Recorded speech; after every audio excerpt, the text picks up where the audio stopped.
अबे यार भैया सोनू मेहनत तो बहुत कर रहे हैं अल्लाह की कसम, बाकी फल नहीं मिल रहा है।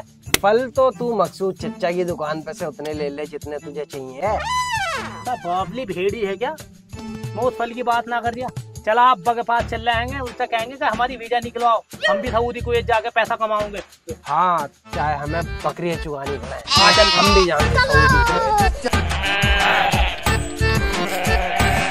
यहाँ क्या करना है हो तुम? अरे हमें कुछ ना पता, तुम हमारी वीजा निकलवाओ, हम भी सऊदी कुवैत जाओगे। सऊदी कुवैत जाओगे? अब कुछ हुनर भी आवे ना तुम पे, चाहे हमें वहाँ बकरी चुगानी पड़े। अब तुमसे तो बकरी बिना चढ़ी जाने की भाड़ुओ। तेरी खोपड़ी में गुंजाइश कम है क्या? तुम हमारी वीजा निकलवाओ, हम भी बाहर जाएंगे। सब्बन चच्चा के लोंडे ना गए थे बाहर, वे भी तो ठीक ठाक पैसा कमा रहे। सब्बन का लोंडा उसमें तो दिमाग है, वो तो इसलिए बढ़िया पैसा कमा रहे। तुम्हारे तो दिमाग में गुंजाइश ही कम है। तुम क्या करोगे? हूँ मैं कह रहा हूँ खेत में पानी लगे होगा, जब पानी लगवा दो जाके, ना तो तुम्हारी टांगे तोड़ दूंगा दोनों की।